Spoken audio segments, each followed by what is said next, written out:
வணக்கம். இன்றைக்கி கருப்பட்டி பொங்கல் எப்படி செய்கிறதுன்னு பார்க்கலாம். நான் இன்றைக்கி பச்சரிசியில் செய்கிறேன். ஆனால் இந்த முறையை தானிய அரிசிகளில் ஒன்றான திணையிலையும் செய்யலாம். எப்பயும் பொங்கல்னால் குண்டு வெல்லத்துலேயோ இல்லை நாட்டு சர்க்கரையிலையோ செய்வோம். ஆனால் இன்றைக்கி கருப்பட்டியில் செய்யலாம். சரி, இப்போ இந்த பொங்கலுக்கு தேவையான பொருள் என்னென்னு பார்க்கலாம். பச்சரிசி 1/2 கப், பாசிப்பருப்பு 1/4 கப், நெய் தேவைக்கேற்ப, கருப்பட்டி 1/4 கப். நான் இப்போ சொல்கிறது அளவான இனிப்புக்கு சொல்கிறேன். உங்களுக்கு கூடுதல் இனிப்பு வேணும்னா இன்னும் கொஞ்சம் சேர்த்துக்கலாம். ஏலக்காய் 4, முந்திரி 6, திராட்சை 10. அதுக்கப்புறம் இந்த பொங்கலில் விருப்பப்பட்டால் காய்ச்சின பால் சேர்த்துக்கலாம். இப்போ இந்த அரிசியும் பாசிப்பருப்பையும் 2 டைம் கழுவிட்டு ஒரு 10 நிமிஷம் ஊற வச்சுக்கலாம். இப்போ இந்த ஊறின அரிசியை மண் எதுவும் இல்லாமல் அரிச்சிட்டு குக்கரில் வச்சுக்கலாம்.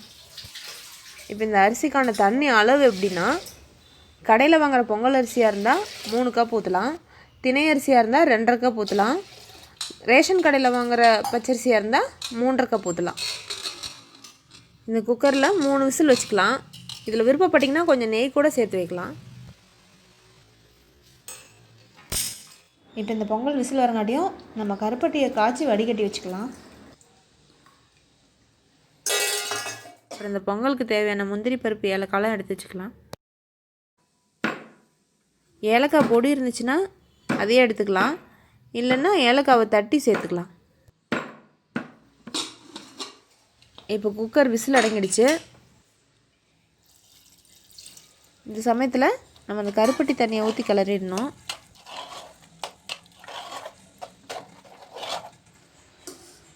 நல்லா கிளறினதுக்கப்புறம் பால் வேணுங்கிறவங்க பால் சேர்த்துக்கலாம். இதில் இப்போ கருப்பட்டி பொங்கல் தயாராகிடுச்சு. இதனோட கூடுதல் சுவைக்கு முந்திரி பருப்பு திராட்சையெல்லாம் நெய்யில் வதக்கி சேர்த்துக்கலாம்.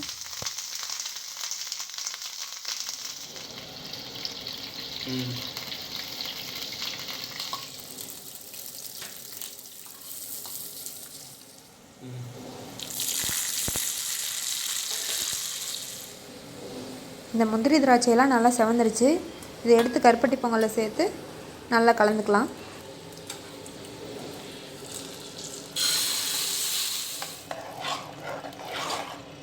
இந்த சமயத்தில் நெய்யினுடைய வாசனை எல்லா இடத்துலையும் பரவுறதுக்காக இதை மூடி 2 நிமிஷம் வச்சிடலாம்.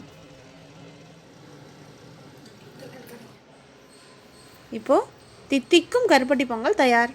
சாப்பிடலாம்.